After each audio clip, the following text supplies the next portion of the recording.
Now, recently my daughter got her very first smartphone, and we put a limit on her amount of game playing time, which she promptly got around by downloading games that were listed as educational apps. Now, that growing role of games in society makes it extra interesting how you can preserve such games, and Patrick McIntyre from the National Film and Sound Archive of Australia will discuss this now. Thank you.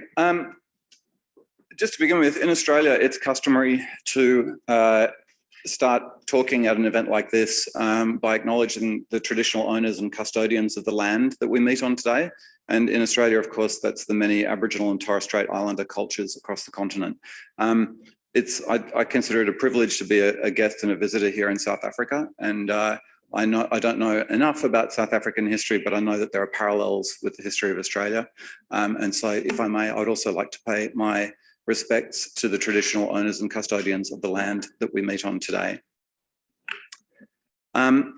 Also, I should give a content warning before starting this speech. Some of the slides contain AI. If you've had enough AI this week, you may need to look away at different points.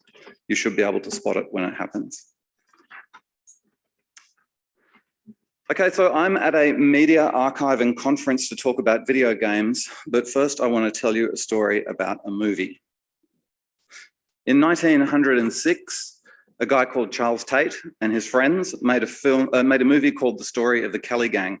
The original cut ran to 1,200 meters of film, and it has since been generally acknowledged as the world's first narrative feature-length film. And also one of the first of many films to tell the story of Australian folk hero Ned Kelly. This was all happening in Melbourne, Australia, 116 years ago, only 10 years after the first commercial screening of a film in the world ever, presented by the Lumiere brothers at the Grand Café in Paris. So it's a significant artifact, not only in Australian screen culture, but also in world screen culture. And I would love to show it to you, but only 17 minutes of it survive. Movies evolved out of the 19th century's mania for sensation, which was fueled by dizzyingly rapid changes in technology. Magic lantern displays and mechanically animated dioramas alternated with sketch comedy and popular songs on music hall stages. Early movies with their thrillingly lifelike effects fitted right into this abundance of popular entertainment. But throughout the ages, great works of art by important artists are the ones that tend to be singled out for collection and preservation by libraries, museums, galleries, and archives, becoming in the process classics. The problem is, how do you pick the future classics from the new faces and the innovative forms when they're first setting out? Once the system has agreed on the cultural value of a person, object, or genre, it can be too late to go back and collect all the fascinating and important moments and sketches and experiments that went into the formation of an important new cultural movement. This is what happened with film that went from a sideshow novelty to a quote unquote art form in much less than a century, from Ned Kelly to the jazz singer, to the Wizard of Oz, to Abu Dassouf, to Tampopo, and then of course to Sonic the Hedgehog 2. Film historians Andrew Pike and Ross Cooper believe that Charles Tate and friends had no particular idea that what they were making would become so historically important, and that by the time they did, their memories had become fuzzy, and that, quote, with the passage of time and the desire to make a good story of it, they created a maze of contradictory information. They also forgot to keep a copy of the film. History then repeated itself in the early days of radio and television. In Australia, early radio transcription discs were used as landfill to build highways, and early television on videotape has been recorded over and over and over and sometimes lost. This all sounds like a job for the archives. We're at a similar turning point when it comes to video games, and in some senses, the international collecting community is late to the party. Globally, the video games industry is larger than commercial film and music combined. In Australia, games are the second most popular form of household entertainment, coming in behind streaming media platforms and ahead of free-to-air television. But is this art? Well, yes, it can be art, but who cares? Video games are more than art, they are culture.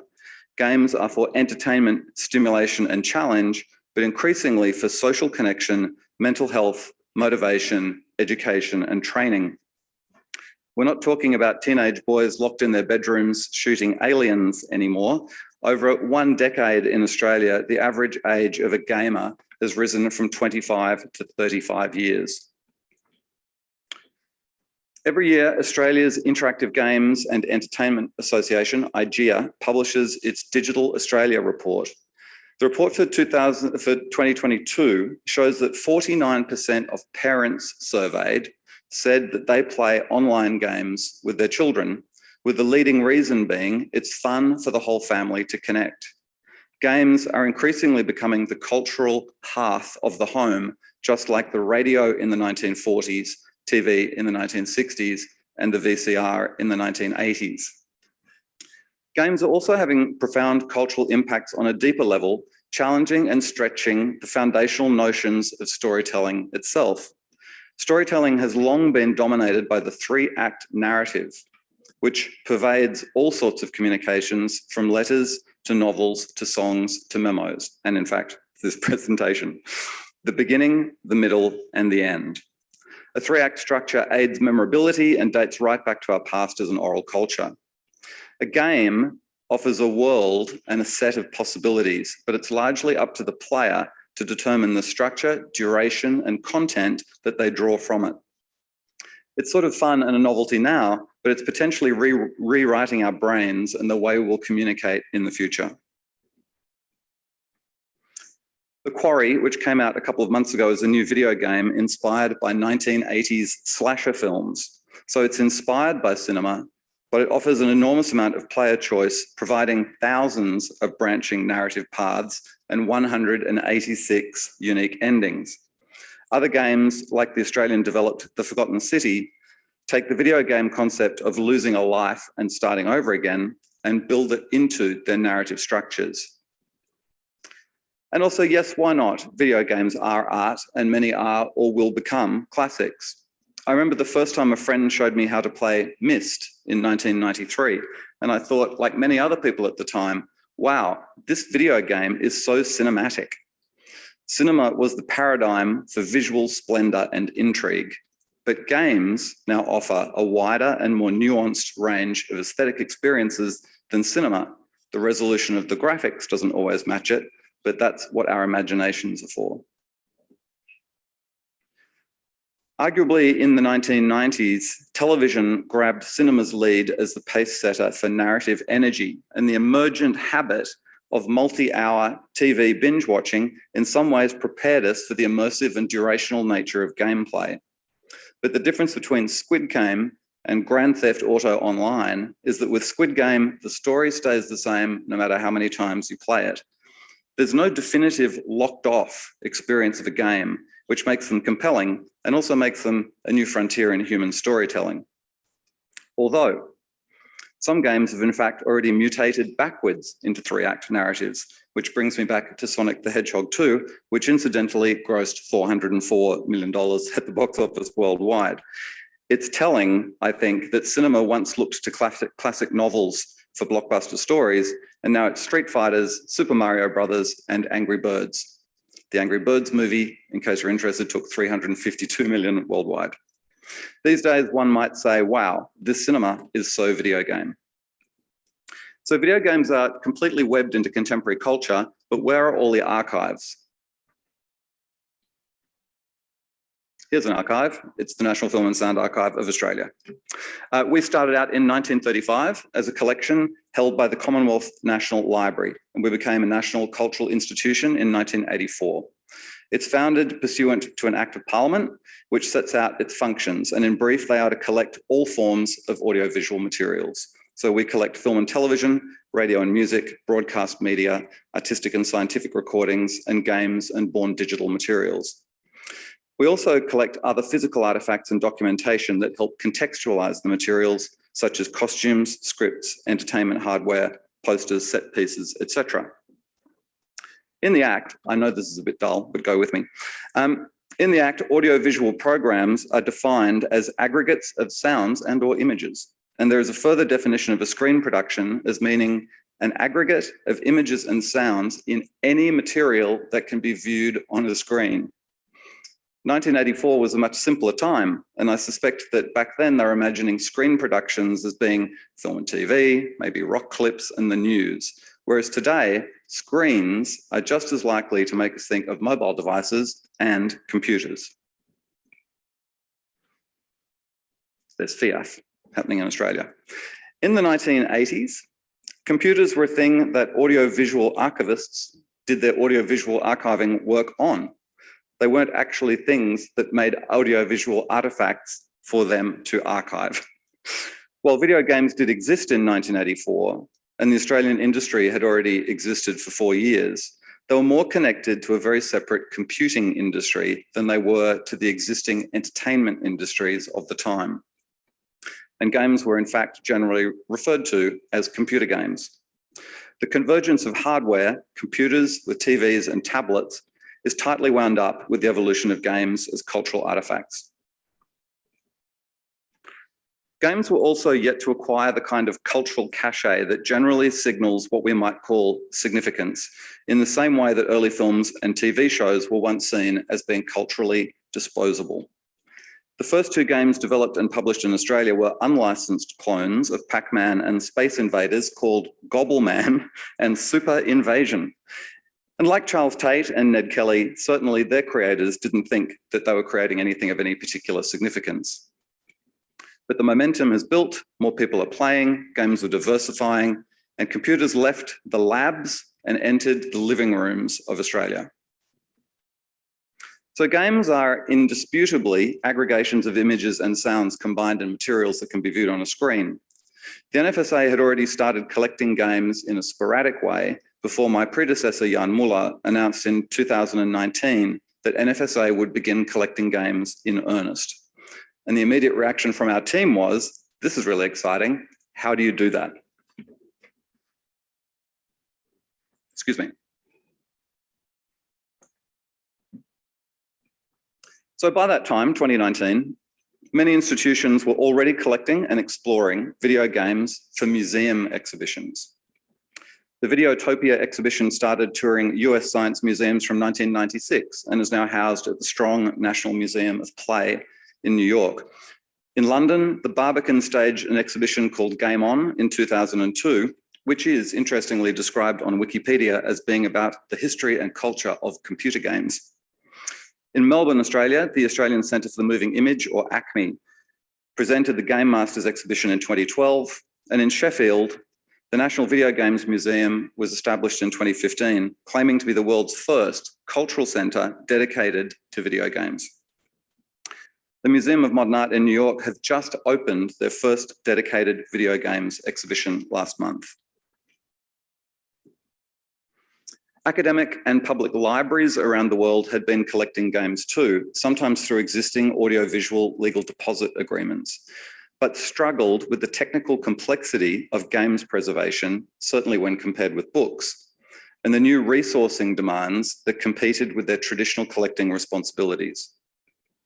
And while there are a few corporate archives in the larger companies, the games industry itself hasn't done a particularly good job at holding on to things. The tech website Ars Technica estimates that 90% of pre-2000 video game source code is already lost.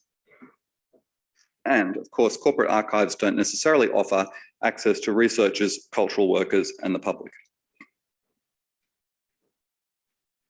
Meanwhile, while institutions were struggling to keep up, online enthusiasts stepped up, devising methods and tools to digitize games and upload them to the internet en masse, sometimes without context and rigor and not so much bothered by copyright law. But they achieved what institutions couldn't, which is to let people look at, learn about, and play old games. And some institutions now borrow the preservation methods of these online websites. But digital preservation is different to just collecting and digitizing, and processes and data models are yet to be standardized for the comprehensive long-term preservation of video games. In 2009, games developer Warren Spector noted, "The history of the video game business is being written every day and sadly being lost just as quickly. We need to step up now and recognize the cultural and academic importance of video games. Luckily, we're a young enough medium that nearly all of our serious practitioners are still alive and available to be interviewed and/or solicited for contributions to an archive of research and reference materials. So that was in 2009. It's 13 years later, and this is still the case, only with 13 years more incremental loss. So we knew we had to start somewhere, and the first thing that we did was turn to our local industry for advice. In March 2019, we set up an internal project team with members representing specializations in collection development, industry relationships, rights management, and technical solutions. They embarked on a pilot with the aim of collecting 8 games that would throw up the widest and toughest range of problems to be solved, with criteria being a matrix of significance, era, technical makeup, format, and diversity. Selections included The Hobbit, released in 1982, Shadowrun from 1993, and Florence from 2018, with formats ranging from cassette to floppy to born digital and VR. The first thing we were relieved to learn was that the Australian developers were keen to be involved and highly supportive of the National Audiovisual Archive undertaking the preservation of Australian games. They also assisted us from a technical perspective and even provided advice on what they thought was significant and was meaningful to preserve. We were also relieved that the Australian Games peak body IGEA was supportive, and they've actually been an advocate for the initiative. The collecting sector in the US so far has not been so lucky in its relationship with their industry bodies coming to the party. The Australian Copyright Act predates the games industry as we know it today and the complexity of digital objects. Games, as we know, they're like film and TV productions. They're a complex mix of all kinds of underlying rights. But there are added complexity with games. For example, if we want to collect source code, sometimes we can't because the source code will have embedded in it proprietary information or trade secrets that relate to third-party platforms. And so we can't often or always get source code to preserve. And as we are a cultural institution, the Act, even though it's restrictive in terms of sharing, it does allow us to make copies of these materials to preserve them. And in fact, in 2017, the Act was updated to allow us to break digital rights management locks to do so. But the situation regarding providing access to the materials is problematic because the Act still assumes that users will visit physical premises to see archival material, which is increasingly out of step with customer expectations in the digital world and certainly from gamers. Providing games for public display or reuse requires permissions from all rights holders in the work. Not such a barrier in the frontier of internet emulation, but for a national institution with a strong relationship with the Australian screen industry, we always need to err on the side of caution. And so what we are doing in this instance is designing a new package of rights that we feel are fit for purpose, and we'll be advocating for those with the Australian government. We also learned a lot about complications in curatorial and technical processes. If you digitize an episode of a TV series, you get a great big MPEG that's relatively easy to catalog, store, and play back. But a video game can include upwards of 20,000 different digital files that are brought to life using proprietary hardware and software, all interlinked with each other. There were also archival impossibilities to consider, like collecting server-based multiplayer games that have more in common with theatre than traditional audiovisual media, because they're an experience that takes place live at a particular point in time. They're ephemeral and they're unrepeatable. We did a lot of work to update our cataloging model through the pilot project, but our media asset management system and data model themselves aren't designed to accommodate these kinds of complexities. So we've had to develop short-term compromises while we investigate new options for digital asset management. We also had some philosophical breakthroughs coming through this project. And that is, one of them was a consideration of the differences between museums who'd been doing a lot of the leading work on games preservation and archives. Both museums and archives build and share collections, but a museum has a greater focus on experience and interpretation in the present day. If a museum collects games, how should it provide an experience using them in their buildings and on their websites? This leads them to many complications regarding copyright, emulation options, and so forth, which are still in the process of being resolved. And this lack of resolution can lead to hesitancy and delay in collecting. Museums are faced with the challenge of showing an unconventional form of media to the public inside a conventional, physical, and cultural space. Games can be epic and personalized experiences unfolding over days or even years and involving complex social and competitive interactions with other players. Putting games on a screen inside a museum for visitors to queue up and play for 10 minutes is a bit like leaving a paragraph of War and Peace on a pedestal and allowing that to stand for the experience of reading the novel. It's exciting to watch museums adapt, but these aren't necessarily our problems as an archive. As an archive, we are collecting representative selections of today's culture for people 50 or 100 years from now. And we didn't want a lack of legal or technical clarity in the present day to stop us from making sure that our future selves would inherit the best and most comprehensive account we can compile right now. Which is not to say that we have no immediate role in exploring games with our present audiences. We're an archive, we preserve the artifacts, but we're also a national cultural institution, and we want to provoke and support conversations about national culture. With apologies to Chris who did these slides, I think I forgot to click a few of them, so am I too forward? Okay. Oh, there we go, there's some AI. Another one? Okay. We want to provoke and support conversations about national culture. This may or may not include providing gameplay experience because a baseball museum doesn't need to have a baseball game played in the foyer to convey to a visitor what baseball is, how it's played, and what it means to people. We aim to capture information and assemble a nuanced and representative picture of the impact of games in the form of oral and video history recordings, recordings of gameplay, interviews and discussions, and conference papers like this one. And of course, providing access for academic and research purposes. The community doesn't need us to play games anyway. Everything that we can collect is already available online, legally or illegally. We're beginning to think about the very nature of archiving itself. In the world of complex digital objects, what exactly is the definitive version of an artifact of which 3 preservation copies must be kept in pristine condition forever? The Victoria and Albert Museum was lead research organisation of an excellent paper published in 2022. In it, they describe digital artefacts as socio-technical assemblages, emphasising the changeability of the artefact depending on the active inputs of the user at a different point, at a particular moment in time. So we can see digital era archiving becoming a more fluid and networked undertaking, the role of curation less about selection than storytelling. Like all cultural organisations, we don't have enough money to do everything we want to do.